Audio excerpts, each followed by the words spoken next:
Excise శాఖలో ఎవరి రవీందర్ రావు? Yes, ఇది చర్చ. ఎక్సైజ్ శాఖలో ఎవరి రవీందర్ రావు? తన పదవీకాలం పొడిగింపు కోసం చట్టాన్ని మార్పించుకున్న గనుడు ఎక్సైజ్ శాఖ ఉన్నతాధికారి తీగల రవీంద్రరావు సర్వీస్ మొత్తం మోసపూరితమైన, కూతురు విదేశాల్లో ఉన్నందున బ్లాక్ మనీ అంతా వైట్ మనీ అని పోజులు, ఇతగాడి అక్రమ వ్యాపారాలు, టానిక్ క్యూమార్ట్ల పర్యవేక్షణ అంతా కొడుకుదేనా? ప్రభుత్వ ఉద్యోగుల పదవీకాలం పొడిగింపుతో మమతాను రాగాల సీరియల్ కథలు ఎన్నెన్నో. ఇవే కాకుండా ఫార్మాసిటీ ముచ్చర్ల, రంగారెడ్డి జిల్లాలో 100 కోట్లు విలువ చేసే భూములు, రంగారెడ్డి జిల్లాలో 25 సంవత్సరాలు ఇతగాడి సర్వీస్ కొనసాగింపుపై అనుమానాలు ఎన్నో. ఎక్సైజ్ శాఖ మాజీ మంత్రి శ్రీనివాస్ గౌడ్ అవినీతి భాగోతం అంతా తీగల రవీంద్రరావు అనే చిలుకలోనే. ముఖ్యమంత్రి రేవంత్ ఇతనిపై విచారణ జరిపితే గత ప్రభుత్వ పెద్దల భాగోతాలు బయటపడతాయి. అబ్బాబ్బాబ్బో, ఇది నిజంగా ఆదాబ్ హైదరాబాద్, మీకు హ్యాట్స్ ఆఫ్. ఇది నిజంగా కూడా అద్భుతమైనటువంటి ఆర్టికల్. ఇది వాస్తవంగా సంచలనమైన కథనం. ఇదే ఎప్పుడు నిన్నటి నుంచి అనుకుంటాను, ఎవరి రవీంద్రరావు అనుకుంటాం కదా. అసలు తీగల అయితే డొంక వెళ్ళినట్టు. నిజంగా సత్యమన్న, నీకు హ్యాట్స్ ఆఫ్. ఈ ఎక్సైజ్ మామూలు కథనం కాదు, ఇది చాలా అద్భుతమైన కథనం ఇది వాస్తవం చెప్పాలంటే. ఎక్సైజ్ శాఖలో ఈఎస్గా ఉన్న ఉన్నత పదవిలో ఉన్న తీగల రవీంద్రరావు లీలలు అన్నీ ఇన్ని కావు. ఇతగాడి అవినీతి భాగోతాలను చూస్తుంటే ఎవరి టక్కరిగాడు, ఎవరికి ఇప్పటికీ చిక్కినాడు అన్న విధంగా ఉన్నది. హైదరాబాద్, రంగారెడ్డి జిల్లాలో సుమారు 40 ఎలైట్ బార్లకు పర్మిషన్లు ఇచ్చారు. ఒక్కో బార్కు సుమారు 40 లక్షల చొప్పున ఆమ్యామ్యాలు తీసుకున్నట్లు వాటిని ఎక్సైజ్ శాఖ మాజీ మంత్రి శ్రీనివాస్ గౌడ్ మరియు ఆబ్కారీ శాఖ రవీంద్రరావు పంచుకున్నారని గట్టి ఆరోపణలు వస్తున్నాయి. ఇదే కాకుండా ఈవెంట్స్లకు పర్మిషన్లో దొంగ రిసిప్ట్లు ఇచ్చిన వారందరిపైన కేసులు అయినాయి. ఈ కేసులను ఆమ్యామ్యాలు తీసుకొని నీరుగార్చిన ఘనత తీగల రవీందర్దే. ఎక్సైజ్ శాఖలో ఇతను ఏకఛత్రాధిపత్యం వహించాడు అనడంలో సందేహం లేదు.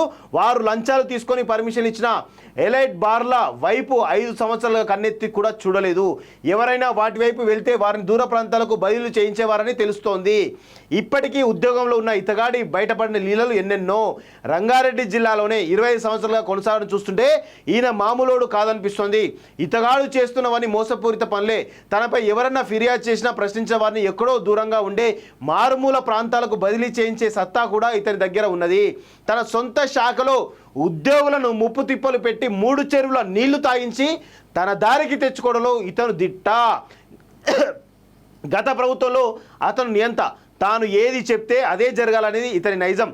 గత బీఆర్ఎస్ ప్రభుత్వాన్ని అడ్డం పెట్టుకొని ఇతను చేయని అరాచకాలు లేవు. చేస్తున్నది అబ్కారీ శాఖలో ఉన్నత ఉద్యోగం. సిఐగా, ఏఈఎస్గా, అదేవిధంగా ఈఎస్గా ఒకే జిల్లాలో ఉన్నత పదవులు పొందుతూ ప్రస్తుతం ఈఎస్గా కావడం, ఒకే జిల్లాలో పదోన్నతులు పొందుతూ ప్రస్తుతం ఈఎస్గా కావడం చూస్తుంటే ఇతగాడికి గత ప్రభుత్వ పెద్దల అండదండలు ఎంతగా ఉన్నాయో అర్థమవుతుంది. గత బీఆర్ఎస్ ప్రభుత్వంలో వెలమదొరలు ఉద్యోగులుగా పెట్టి పుట్టారు. పుడితే పుట్టాలిరా వెలమగానే అనే రీతిలో వ్యవహారాలు ఉన్నాయి. ఇతగాడి పదవీ కాలాన్ని పొడిగించి కొనసాగించడానికి ఉద్యోగ చట్టంలో మార్పులు చేసి 58 ఏళ్ల ఉద్యోగ విరమణ కాలాన్ని 61 సంవత్సరానికి అనుకూలంగా మలుచుకున్న ఘనత కూడా ఇతనికి దక్కుతుంది. ఇందులో ఇతడు ఒక్కడే బాగుపడడం కాదు, ఇతనితో పాటు గతంలో టీఎన్జిఓ యూనియన్లో కూడా ఇతగాడి లీలలు ఉన్నాయి. ఇతనే కాకుండా ఉన్నత పదవిలో టీఎన్జిఓ యూనియన్లో ఉన్న ఒక మహిళా అధికారి మమత అంటే టీఎన్జిఓ యూనియన్ ప్రెసిడెంట్గా ఉండే కదా, ఆయన భర్త కూడా ఉన్నారట. కొంతమంది కేసీఆర్ బంధువర్గం దగ్గరి అన్యాయాలకు ఉద్యోగ కాలాన్ని పొడిగించడం కోసమే ఈ పాలసీని తీసుకురావడం జరిగింది అంటున్నారు. ఇతగాడికి పదుల సంఖ్యలో బార్లు, బిర్యానీ పాయింట్లు, ఇతర వ్యాపారాలు అంటూ ఉన్నాయి. మళ్ళా కలిసిండా అయింది కేసీఆర్ అయినాక.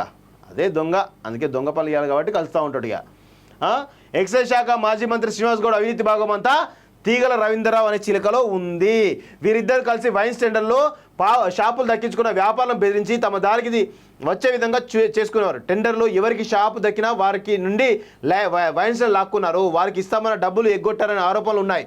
కాదు కూడదు అంటే ఆబ్కారీ అధికారి రవీంద్రరావు రంగంలోకి దిగుతాడు. ఎక్సైజ్ శాఖ మాజీ మంత్రి శ్రీనివాస్ గౌడ్ అండదండలతో వారిపై అక్రమ కేసులు పెడతామని ఇబ్బందులు గురి చేసినారు. ఇలా గత 5 సంవత్సరాలు వీరి అవినీతి అనుబంధానికి అంత ప్రాముఖ్యత ఉంది. హైదరాబాద్ పరిసర ప్రాంతాల్లో ఉన్న కొన్ని బార్లలో, వైన్ షాపుల్లో, లిక్కర్ మార్ట్లలో వాటాలు ఉన్నాయి అనే ఆరోపణలు కోకళ్ళు. వీరు పెట్టే ఇబ్బందులు తట్టుకోలేక చాలామంది లిక్కర్ వ్యాపారులు తమ లైసెన్స్లను ఎంతకో అంతకు వీరికే ఇచ్చేవారని తెలుస్తోంది. ముఖ్యమంత్రి రేవంత్ రెడ్డి అబ్కారీ శాఖ ఈఎస్ తీగల రవీంద్రపై విచారణ జరిగితే గత ప్రభుత్వ పెద్దల బాగోతాలు బయటపడతాయంటూ చూస్తూ ఉన్నాం. నిజంగా ఇలాంటి దొంగలని వదిలిపెట్టద్దు రేవంత్ రెడ్డి గారు. ఏందిది? సంతోష్ రావు లాంటి వాళ్ళని అడ్డు పెట్టుకొని ఈరోజు 100,000 కోట్ల రూపాయల అక్రమాలు జరిగినాయి. 100 కోట్ల రూపాయల ప్రభుత్వ ఆదాయానికి గండి కొట్టారు వీళ్ళంతా. వీళ్ళపైన క్రిమినల్ చర్యలు తీసుకోవాలి. వీళ్ళ అక్రమాస్తుల పైన ఇమీడియట్గా వీళ్ళపైన విజిలెన్స్ ఎంక్వైరీ జరగాలి. ఈరోజు పెద్ద ఎత్తున ఇన్కమ్ ట్యాక్స్ సోదాలు కూడా జరగాలని చెప్పేసి నేను కోరుతా ఉన్నాను. వదలొద్దు ఇలాంటి అక్రమార్కులను, అవినీతి తిమింగళాలు అసలే వదలొద్దు. రెరాలో ఆల్రెడీ ఒక అతను బయట పోయిన లోపలికి ఈయన కూడా అదే విధంగా చేయాలని చెప్పేసి కూడా నేను కోరుతా ఉన్నాను.